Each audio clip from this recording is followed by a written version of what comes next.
What is up, loves? Welcome back to my channel. It is your girl Naomi. Thank you guys so much for tuning in. If you're new here, make sure you go ahead and subscribe down below. And if you're not new here, say it with me. Hey girl, hey. So in today's video, I'm giving you guys tips on how to recover from damaged hair. Now, I know, sis, okay? We're in this together. I know you're tempted to chop your hair off. I know you are over it. You're tired of the transitioning hair. You're tired of one part being curly, one part being damaged. But please, I'm here to save you. I'm here to give you guidance on how to revive your curly hair. I'm telling you, these are going to work. It worked for me, and I'm pretty sure it works for a lot of other people. Like, I'm being so serious. I'm going to include pictures of my journey of dealing with damaged hair all the way to getting my healthy hair back so that you guys know that is true. And my tips are straight facts. No printer. Okay? So let's go ahead and hop into this video. Okay, so to give you guys a quick little background on my journey with my hair. So I want to say 2015. Going into 2016, I would get my hair straightened maybe once or twice a year. And I believe it was the summer of 2016. I think it was like May or so, I got my hair straightened for my sister's graduation. And that's when I started noticing like my hair was pretty much damaged, but I didn't think of it too much.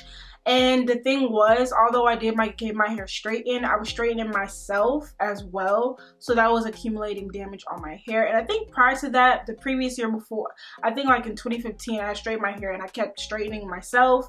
So I was automatically causing damage from myself with the heat that I was using. I wasn't using a proper temperature to use. And I just kept straightening my hair because I wanted to be super flat and not like a puffy, kind of like a blowout look. So fast forward to September 2016. I got my first highlights in my hair and they were really pretty. It took my hair quite some time to actually process my hair and take to the color that I was trying to achieve. So that we did the bleaching process maybe twice or so, I think.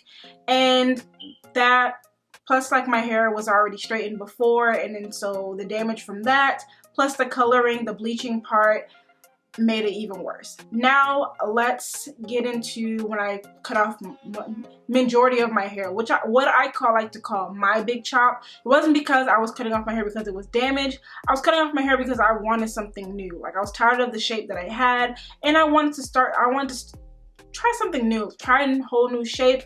I've been wanting to cut my hair for a while, so it was just kind of like, that's why I cut my hair. So it wasn't because I wanted to big chop to cut off all my damaged hair. If that was the case, I would have never left the top of my hair. That was probably my most damaged part of my hair. I probably wouldn't have got a taper cut. I probably would have got like an evened out fro or like a shorter, kind of like a pixie cut, but like a curly pixie cut. So just giving you guys a little bit of background. Now let's go ahead and hop into these tips. So tip number one, I would say you do not have to big chop to get rid of your damaged hair. Now I say this given that, you know, obviously I did cut my own hair, but it wasn't for that reason of my damaged hair. I honestly didn't even truly notice my damaged hair until after I got my cut. So you do not have to big chop. I know a lot of people automatically say, you know what, my hair is damaged, I have to cut my hair. You don't have to. It's an option, but you don't have to. If you are someone who is willing to transition your hair and is willing to wait for the hair to grow out, then you can do that by all means. I did it myself.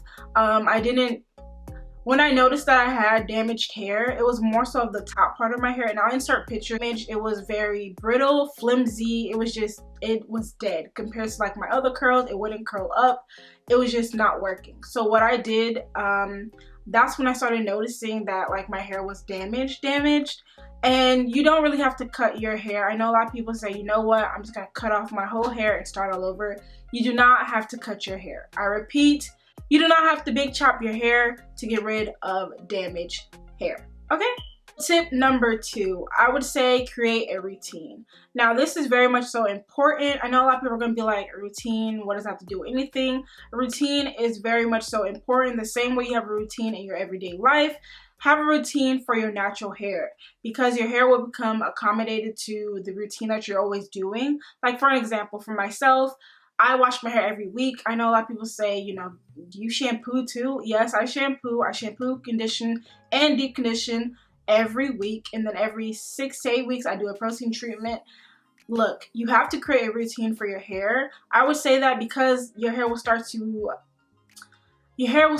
to that routine, and then it's like you're creating a space for your hair to actually breathe and be able to grow. So have a routine, have a consistent routine. I know it's really hard for people to stay consistent with the routines. Trust me, I've been there. I have legit started a routine and then dropped it. Make sure you guys are keeping a routine. It is so important. It is so important. And it's also really important for like growth. You know, to see in a consistency with your growth, you need to keep a routine. Now, it will take you some time to find a really good routine for yourself. I feel that depending on what stage your hair is in, your routines will change, but that's just normal. Like my routine when I have my taper cut is a little bit different from my routine with my medium to long length hair. So just make sure you find a routine that works for you. Whatever works for me may not work for somebody else. So just, it's a lot of trial and error, but you will get through it, okay? You will get through it. Tip number 3, this is pretty key in damaged hair. I know for myself, it really helped my hair a lot. Now that is protein treatments. Protein treatments are basically to strengthen and nourish your hair strands. Typically, a lot of people, I know with low porosity people, we tend to stay away from protein. But me, I am low porosity if you guys don't know. And I do like to incorporate protein into my routine. I do protein treatments every 6 to 8 weeks. It is consistent with me. I'm not going to miss it because I know my hair needs protein. Typically, we like to shy away from it. But, you know, protein is not going to hurt you. Now with protein treatments, they are able to lessen split ends, breakage, and just give your hair more of a stronger effect, especially if you're consistently like styling your hair. It's gonna make your hair feel more, what is the word? I want to say elasticity, but that's probably not even the word. But it will definitely have your hair feeling really strong.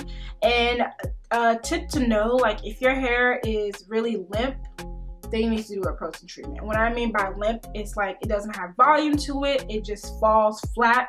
You need some protein in your life, okay? So tip number 4. This is deep conditioning. I know a lot of people say, you know, deep conditioning, it works for everybody. I'm telling you the truth. It works for me. I do deep conditioning every day. I'm a faithful servant to deep conditioning. I'm telling you guys, it works. Deep conditioning allows moisture to enter your hair strands, and with moisture, there's healthy hair. I don't really feel like I have to explain anymore for deep conditioning. I really don't. It helps. Okay, I'm not gonna explain anymore. You guys already know. Deep condition, girl, please. Okay, just deep condition. Number 5, I would say to stop using heat. Now I know it's hard. I know it's hard. I know a lot of my girls out there, they want to straighten their hair. They want to, you know, have these cute, sleek looks. But put the blow dryer down. Put flat iron down. Put it down. Put the curling iron down. Okay? If you want to straighten something, put a wig on and straighten your wig. Period. Okay? Leave the heat away from your head. Okay? The only heat you should be using is when you're deep conditioning. Okay? Don't use heat on your head. I know it's hard.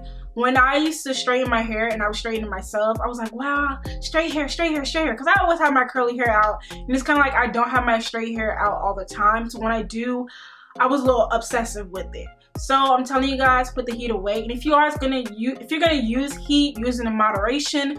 Don't go overboard. Don't 1 week use heat and then, you know, give yourself some breaks in between. Don't keep straightening your hair. Like if that's the case, you're gonna have damaged hair forever. And if you are gonna use a flat iron or any of heat products, make sure you guys use them at a good temperature. I don't know the exact temperatures. I haven't straightened my hair in like 3 years. So just use them on low temperatures, okay? Even when you're blow drying your hair, blow dry your hair on low heat. I'm telling you guys, you're gonna see a major difference in your hair, okay? And then my last tip, which is tip number 6, is patience. I really don't feel like I have to explain that. I really don't feel like I have to explain. It's hard. I know that it's hard to wait to see how long your hair grows, but patience, young one, young grasshopper, patience, okay?